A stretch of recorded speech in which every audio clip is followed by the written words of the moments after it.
Assalamualaikum warahmatullahi wabarakatuh. Mohon izin memperkenalkan diri. Nama saya Zahra Tinisa dengan NIM 240301020465. Hari ini akan mempresentasikan sehubungan dengan analisis persaingan bisnis, perbandingan bisnis Alfamaret dan Indomaret. Mohon izin Ibu untuk pemenuhan ujian akhir semester mata kuliah digital marketing.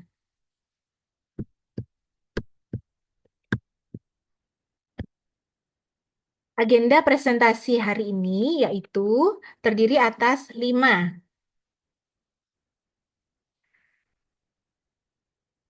Yang pertama adalah strategi digital marketing, 2. Kelebihan dan kekurangan, 3. Persaingan, target market dan penjualan, 4. Penggunaan teknologi digital dalam pemasaran produknya, 5. Kritik atau pendapat Anda mengenai kelebihan dan kekurangan dari brand tersebut.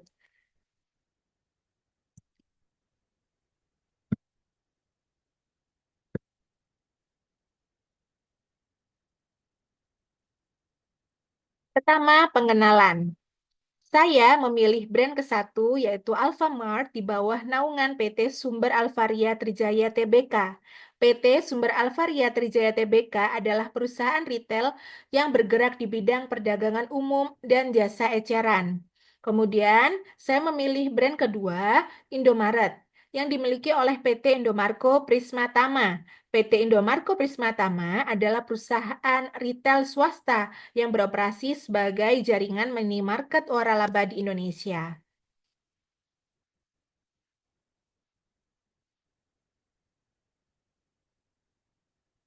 Pendahuluan yaitu pengenalan profil Alfamaret dan Indomaret.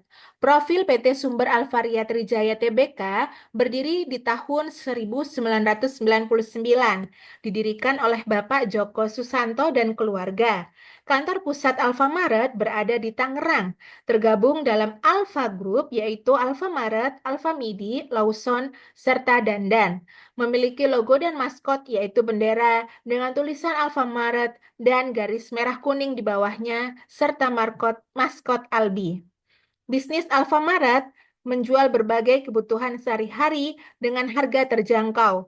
Memiliki konsep sebagai community store, gerai minimarket Alfamaret dimiliki dan dioperasikan berdasarkan perjanjian waralaba dari PT Sumber Alvaria Trijaya Tbk. Kemudian, profil Indomaret merupakan salah satu anak perusahaan PT Salim Group. Indomaret merupakan salah satu pionir bisnis gerai waralaba di Indonesia. Indomaret merupakan penyumbang laba terbesar bagi induk perusahaannya, PT Indo Retail Makmur Internasional atau TBK. Indomaret menyediakan kebutuhan pokok dan sehari-hari. Indomaret tersebar hampir di setiap sudut kota, mulai dari lingkungan perumahan, gedung perkantoran, hingga kampus. Indomaret memiliki berbagai lini bisnis, diantaranya retail, grocery, food and beverages, bakery, Japanese restaurant, e-wallet, e-commerce, dan ekspedisi. Untuk strategi digital marketing yang akan kita kupas, kali ini saya memiliki 5 yang kita akan bahas. Studi strategi digital marketing ini akan berfokus pada 2 perusahaan retail yakni Indomaret dan Alfamaret yang mana merupakan minimarket nasional yang beroperasi dalam sektor perdagangan umum dan layanan retail, menyediakan berbagai kebutuhan sehari-hari. Keduanya bersaing secara langsung sebagai jaringan minimarket terbesar di Indonesia. Meski banyak memiliki kesamaan, keduanya memiliki strategi digital marketing yang berbeda.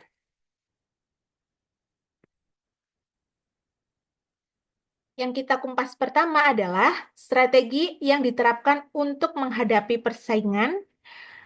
Upaya mereka adalah menonjolkan keunggulan masing-masing perusahaan. Alfamaret dan Indomaret yang sering memiliki lokasi outlet berdekatan tentunya tidak melakukan ini secara sembarangan atau tanpa sebab. Keputusan tersebut didasarkan pada pertimbangan yang matang Fenomena ini termasuk ke dalam strategi pemasaran yang dirancang agar memperluas pangsa pasar dan menarik lebih banyak konsumen. Selain itu, kedua perusahaan secara aktif menawarkan berbagai promosi menarik bagi pelanggan. Sebagai contoh, Alfamart dan Indomaret meluncurkan tawaran promo yang menarik seperti bundling yang ditempatkan di rak depan atau terpampang jelas di banner mereka. Strategi ini bertujuan untuk mencegah pelanggan berpindah ke retail lainnya. Di samping itu, terdapat distribusi kartu member kepada pelanggan setia yang juga merupakan praktik umum. Nah, contohnya Alfamaret memberikan kartu member kepada pelanggan yang loyal yang memungkinkan mereka mendapatkan keuntungan spesial yang tidak tersedia bagi pelanggan non-member atau pelanggan biasa. Langkah ini semakin meningkatkan keterikatan antara perusahaan dan pelanggan, sehingga pelanggan akan terus mempertimbangkan keuntungan yang mereka peroleh dari Alfamaret.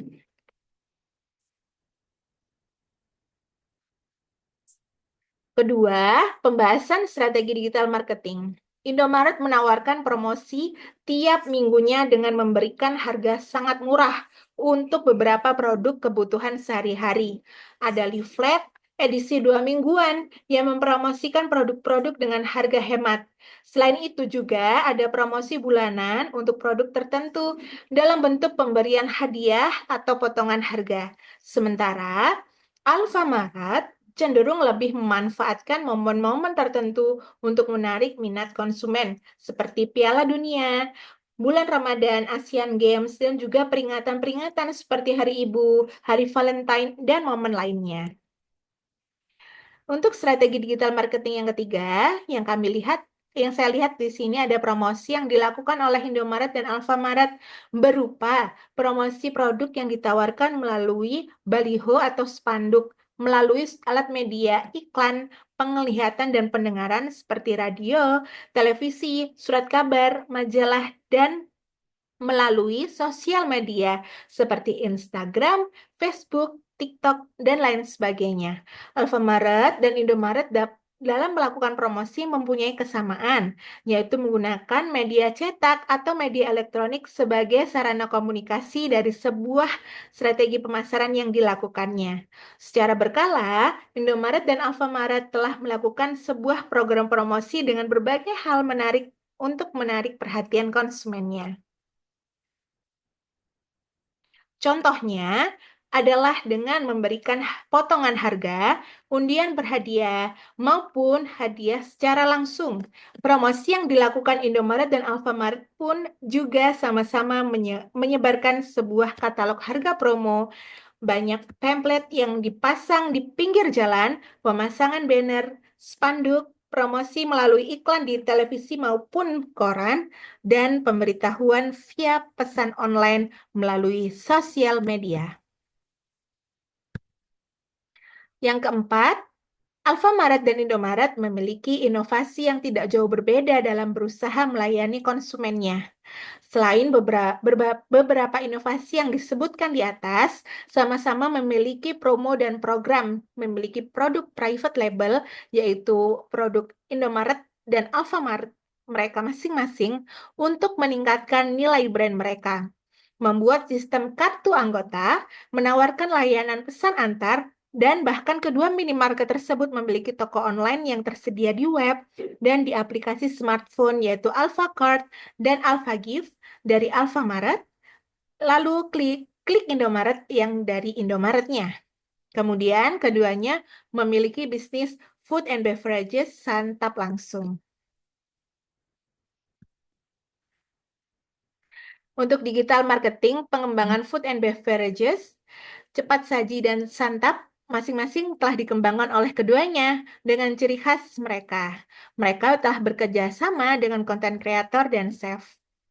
Untuk kelebihan dan kekurangan, kelebihannya Alfamaret yaitu lokasi di sekitar wilayah perumahan, perkantoran, fasilitas umum dengan luas toko 120-200 meter persegi, terdapat 31 pusat distribusi tersebar di Jawa, Bali, Sulawesi Selatan dan Utara, Gorontalo, Kalimantan Selatan, Tengah dan Barat, yang yang mana Alfamart telah melakukan ekspansi di Asia seperti di Filipina. Untuk kekurangan Alfamart, produk food and beverages-nya yang cepat saji dan langsung santap itu kurang variasinya dibandingkan toko sebelahnya. Sementara untuk Indomaret, kelebihannya adalah lokasi di sekitar wilayah perumahan, perkantoran, niaga, wisata, apartemen, serta fasilitas umum dengan luas toko 150 sampai 250 meter persegi. Terdapat 33 pusat distribusi tersebar di Jawa, Bali, Lombok, Madura, Sumatera, Sulawesi, Kalimantan, NTB, Batam. Dan untuk food and beverages-nya, yang cepat saji dan langsung santap sangat bervariasi, bahkan berkolaborasi dengan chef dan konten kreator. Sementara untuk Indomaret, belum ada gerai di luar negeri. Nah, poin ketiga yang akan kita bahas adalah persaingan, target market, dan penjualan. Persaingan untuk Alfamaret. Bersaing dengan sangat ketat mereka masing-masing, bahkan bersebelahan lokasinya, dan saling promosi juga dalam waktu yang bahkan bisa bersamaan.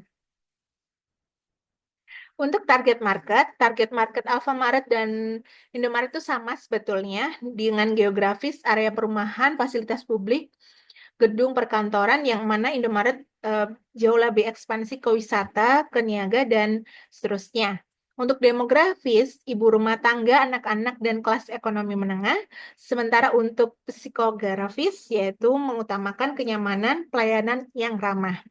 Penjualan, sama-sama menjual barang kebutuhan sehari-hari. Terkadang ada store yang menjual kopi atau kopi hangat, kopi es seperti itu, minuman-minuman, fried chicken, sosis, dan seterusnya, onigiri, dan seterusnya. Kemudian di Alfamaret memiliki store yang mana tersedia kursi dan meja santap yang secukupnya. Kemudian memiliki fasilitas member yang terhubung dengan nomor telepon pelanggan. Kalau Indomaret sama-sama menjual kebutuhan sehari-hari. Terkadang ada store yang menjual kopi juga, minuman juga, seperti itu, ditambah dengan fried chicken, sosis, dan seterusnya. Bahkan ada store khusus yang menjual artisan kopi, yaitu Indomaret Point. Kemudian ditambah di store tertentu memiliki banyak kursi dan meja untuk santap makan yang lebih banyak. Kemudian memiliki fasilitas member yang tidak terhubung dengan nomor telepon pelanggan, melainkan dengan nomor kartu. Penggunaan teknologi digital dalam pemasaran produknya. Untuk Alfamaret, seperti ini tampilannya web maupun aplikasi mobilenya. Sama-sama memiliki layanan yang menarik, tampilannya, dan user-friendly. Untuk tampilan Indomaret seperti ini, web maupun tampilan mobilenya. Untuk kritik pendapat mengenai kelebihan dan kekurangan dari brand, kritik yang saya berikan sebagai penulis yang mengamati sekaligus pelanggan, ada beberapa poin. Satu, penyesuaian terhadap perubahan pola belanja pelanggan. Saya melihat sejak pandemi 2020 kemarin telah membawa perubahan signifikan dalam cara konsumen berbelanja, bahkan hingga sekarang. Sebagai respon, Alfamaret dan Indomaret dengan cepat beradaptasi, mereka mengutamakan layanan daring lewat mobile app.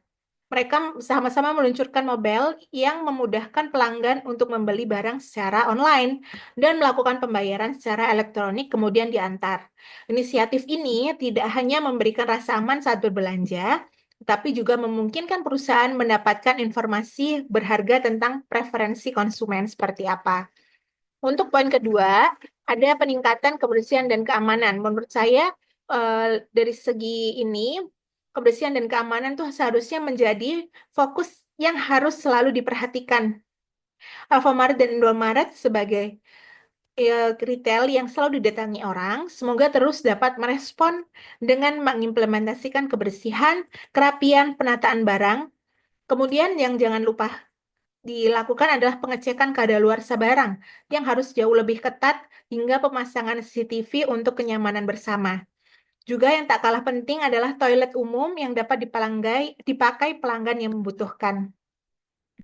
Selanjutnya, Ada poin 3, yaitu stok yang dikendalikan dengan cermat. Salah satu tantangan bagi retail adalah ketidakstabilan pasokan barang. Nah, untuk mengatasi hal ini, Alfamart dan Indomaret harus bisa memastikan kestabilan stok serta menjaga agar harga mereka tetap terjangkau bagi masyarakat.